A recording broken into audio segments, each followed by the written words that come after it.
What is up, guys? I am Viral Vinny, and I just got back from seeing Guardians of the Galaxy Volume 2! This is 4! But, yeah, believe it or not, I actually was not going to go see this movie, because I enjoyed the first movie totally fine. It was a great, awesome, great popcorn summer movie, but I think the reason I disliked it is the same reason a lot of people love it, which is that it's not really a superhero movie. It's very much a Star Wars, sci-fi, space kind of whatever action movie, and that's great. That's fine, and I enjoyed it. There's nothing wrong. It is a fantastic movie. Just as someone who likes superheroes and who likes comic booky stuff like that, Guardians was just like it wasn't for me. That simple as that. So I saw this one, and a lot of the trailers and the previews were like looking. It was gonna be more of the same, more of the same. Great funny action, quips, jokes, all that great stuff. And I'm just like, all right, cool. I've seen the first one. I can kind of tell where this one's going. Um, but still, my family convinced me, so we went. We saw it, and it was an absolute blast. It is fantastic. It is just as funny. It's just as engaging. It is such a funny, great, awesome movie. With the caveat, it is just more Guardians of the Galaxy. I'll get more into the spoily spores, but yeah, that's just without going into it too much, it's like the humor's the exact same. The action is just as good. It's very like the music is great. The all that stuff it's the like for good and for bad. It is like the exact same movie as the first one, like not beat for beat, obviously, but it's a lot of such very similar. Like, hey, it's just more. Like, you want more of this stuff. Like, here's more Rocket. Here's more. Everyone gets their awesome scene. And I think a prime example of what I of how it's like kind of the same but more is Baby Groot, where everyone loved Groot. Groot was a great character. Everyone loved Groot, and then you got Baby Groot, and you're like watching the trailers, you're like, all right, this joke's gonna get played out. They're just gonna run it into the ground with how cute he is. But that little bastard, he's just an adorable little bastard. He's just so cute and adorable in his little spacesuit and little his I'm Groot. And he's I love it. Don't get me wrong. He's cute, adorable. He made the movie. But in terms of an actual review or whatever the hell you want to call this, room, poor lighting. Ooh, I'm the light bringer. Ooh. In terms of being somewhat analytical, it's kind of just the joke never runs its course, but it is pretty much just like, baby Groot, look, there's baby Groot, baby Groot's doing adorable things. Like, it doesn't really go anywhere else besides that. Baby Groot. Um, but yeah, so, uh, you know, uh, it, it, it it's it does have good serious moments compared to the first one. Like rewatching the first one, like I forgot a lot of this stuff. Because again, at first I was just like, why can he hold the? When I walked out of Guardians 1, I'm like, wait, so they held the Infinity Stone with love or something, and in this one, they explain no, it's because of Peter's dad and all that, and his heritage, and how he's like half alien that allows him to do it. So I forgot that in the first one.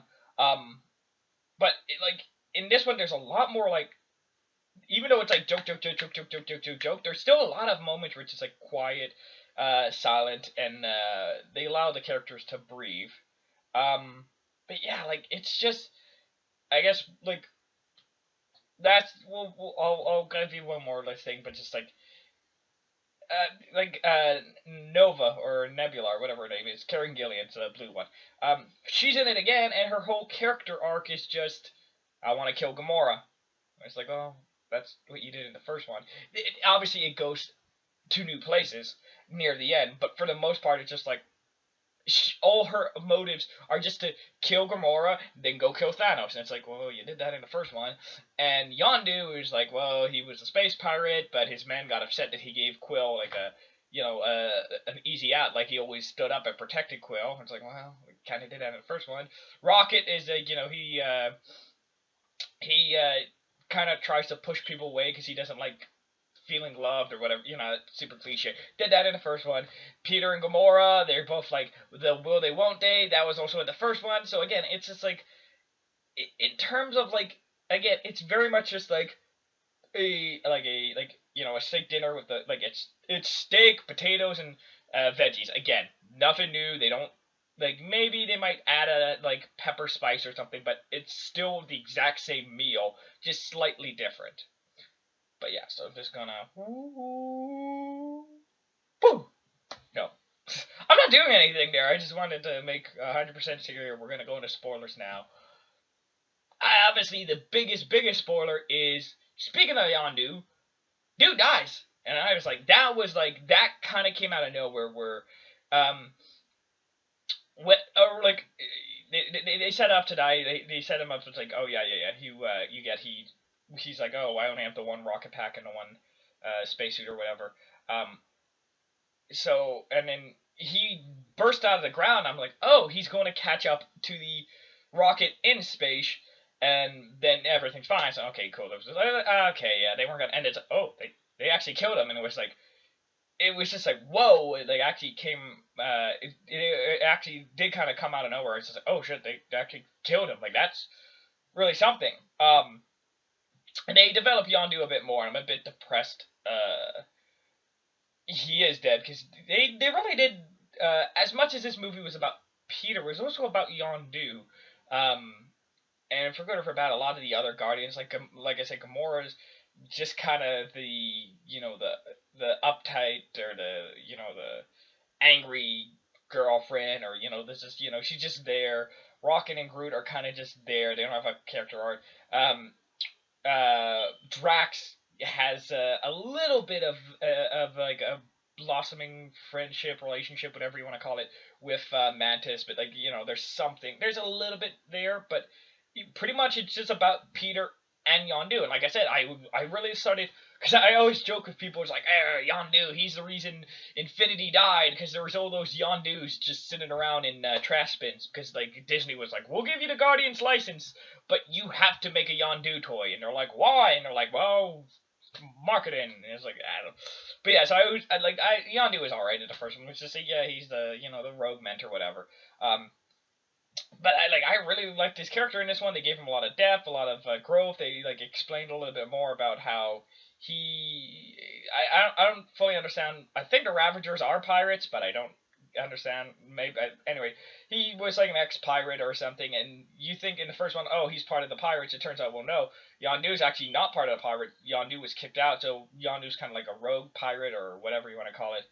And they explained why Yondu actually kept Quill, why he liked Quill, like how he was basically his father, like how he raised him and took care of him and all that, and I really liked it. It's just like, oh man, it's just like, it's one of those things you don't realize what you have until it's gone, where it's just like, I did not care about Yondu going in or before, all the way through. I'm just like, oh, Yondu's there, he's gonna team up with Rocket, that's cool. And it's just like, oh, Yondu's gone. Oh, that sucks. But the other big one, and they go into it right away, is the Peter's dad and where he comes from and all that, and how he held the Infinity Stone, and they just there's the action scene at the beginning, and then boom, right into it, and it is like I'm trying to think to say I mean, because the movie starts with Kurt Russell, and I guess if you didn't know going in, the movie kind of just flat out says, yeah, this is Peter's dad, or they allude to it, and they and shout out to the Dairy Queen. Also, I think the Dairy Queen was there in 1980, and it's 2017, so that Dairy Queen has been in that same spot for 35 years or whatever. So shout out to Dairy Queens to supporting local businesses.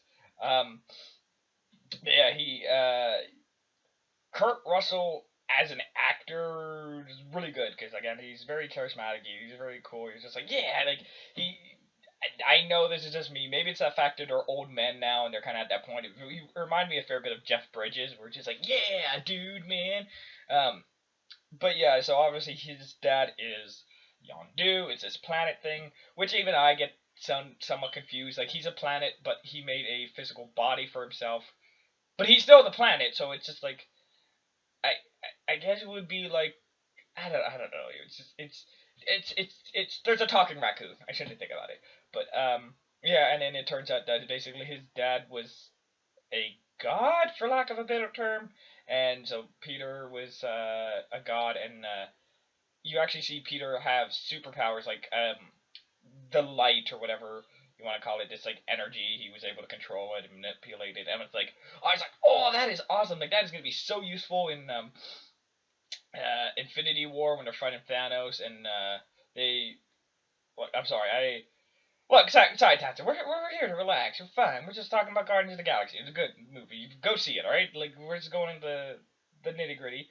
I burned my thumb the other day, and I don't know if the camera can pick that up, but like, yeah, see, it's like, yeah, there's a big old hole there. Where it's like the flap of skin where it used to be. So I was kind of like picking at it, just like so that's why like I'm not like nervously like rubbing my hands. It's just like I'm nervously picking the dead skin off because it's just like anyway. So Peter's dad, the movie kind of plays its hand a little bit, but not too much. Where at first because it's in spoilers, obviously his dad's evil, and they kind of tip their hands a little bit where it's just first like you're always uncertain. You're just like this doesn't this is a little bit oh cool I like his dad. Oh wait, there's but you always have this like suspicious feeling in the back of your head like I don't know something feels off here. Something's not right with this situation, and yeah, it's I will say I don't understand the there's not a lot of people on Facebook and other places praising the villain for this. Like, oh, finally a good Marvel villain. Yeah, the Guardians had a good Marvel villain. And it was like, well, first there was Ronan, who was just the pissed off dude with a hammer, and then you got Ego, who just wants to take over the universe. It's like, that's not, like, yeah, he's a planet, and he wants to snuff out old life and then get, I guess, all the planets to make his boss. It's just like, he just wants to take over the universe. He's doing it in a different way, but he still wants to take over the universe. And it's not that like amazing of a like he's definitely strong and powerful. Probably again besides Thanos, probably the most strong villain we've seen. But it's just like yeah, he's just like for me, it's still Loki and all the other ones people say. So I don't know why people loved him as a villain. Um, Because it was just one of those things where it's like, oh, I'm gonna tell you, like here, I'm gonna teach you, like that's my big kind of complaint with this whole movie is, in terms of the plot is there like razor thing where it's just like there's the opening action sequence which does a fair bit of explaining the plot, and explain like the batteries and the villain, but the bad guys, and they explain what all that for the end with later. But then the rest of the movie is split between, like I said, Yondu stuff, which is great because it deals with him being kicked out of the Ravagers, his crew betraying him like being a dad to Peter, sacrifice himself, all that, and then Star-Lord's storyline is kind of just like, well, my dad came, I chilled on his planet. He said I want to be evil, and then I killed him. It's just like there's not a lot really happens. You don't really you don't learn more about Peter himself. Again, this is almost Yondu's movie featuring Star-Lord. And yeah, like the actual it's one of those things like the plot is kind of you've seen it before where it's like something's up and then you learn the dark secret and then he turned and now he's evil and he wants to kill you. And I enjoyed it. It's just like again, this people are saying Guardians is the best. Like screw Captain America. Like I love Captain America 1. I love Thor 1. I love Dark World. Like I'm one of those like people that get upset that Natalie Portman is not in Thor Ragnarok because I'm like the last movie ended with and like I actually cared about those other movies, and in this one it's just like yeah, it was a good movie, but I don't know why people are. Again, I think it's just the superhero, the space aspect that you don't have to. There's no people in masks or secret identities or whatever. It's just people in space. It's just Star Wars or whatever, like, and it's so far removed. They actually do go a little bit to Earth, and I was somewhat upset. I understand it doesn't make a lot of sense, but I was a little upset that I'm kind of curious to see how they deal with this in future films. Probably not, but that I guess Ego went around the universe,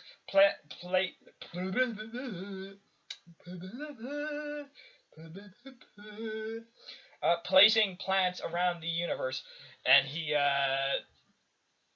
like set them off, and they turned into these big blobs that were gonna like encompass the entire planet. And one went off at Earth, and it like destroyed the Dairy Queen. Sad. And there was like this big blob, and it's just like, oh man, like this would be a great part for the Avengers or someone to come over, and nobody did. And again, I'm sure they're not gonna go, oh, there was like this blob thing that just popped up and then stopped. I'm sure the Avengers are fine. But yeah, so like it, it's just the movie. You see, I'm really torn because the movie is funny. The movie has good action. Like I said, it's just it's more of the same, which again this I'm torn because again it's not for me. I get it. I like Spider-Man. I like Batman. I like I don't really care about a lot of those other like in terms of I'm like I would say like a top level or like kind of outsider comic book fan. Like I love Spider-Man and X-Men and Wolverine, and then we're getting to the point now where you're getting Cloak and Dagger and the Runaways and Inhumans, and I'm just like I don't care about any of these people. Like I go back to Spider-Man and Wolverine, and maybe that means I'm just like a hipster or a nerd or whatever you want to call it, but I definitely go see it. I recommend it 100%. It's a great movie, super fun, super great action. Um, but yeah, at the end of the day, I was just like, I enjoyed it. It was fantastic. I could have waited till DVD. Like when I went to see Civil War, I was like jumping up and down and saying like, oh my god, oh my god, oh my god. Like even when I saw Doctor Strange, I'm like, oh, like there's like I had those like yeah, like I was just like, cause this is so snarky, but I'm always just like, prove yourself to movie. And I'm just like, oh, oh, hey, that's it. But with Guardians, I kind of just lay back like, but like I didn't really, I didn't get into the action as much as I did with other superhero films. I didn't get into the character stuff as much because again, it's just these characters don't speak to me in terms of like I said being a superhero. I much rather follow again. That's a personal preference. Like I much rather follow the goody two shoe hero one that's like gonna save the day and help people and all that, as opposed to like the for lack of a better term, like the edgy anti-hero, like, I do my own thing, I don't follow the law, I help people, but only when I want to. I'm just like, that's boring, like, whatever, like, pick a side or whatever. But yeah, I'm sure I could talk about, like, nitty-gritties of all this movie, but the short version is, for good and for bad, it's the exact same as the first one, and I loved it. It was fantastic. It was hilarious. I like want a baby Groot. Just scientists genetically make it. Like stop with your iPod. Stop with the jetpacks. Put those on pause for now. Make people baby Groots. And yeah, I had fun, and I will talk to you guys next time.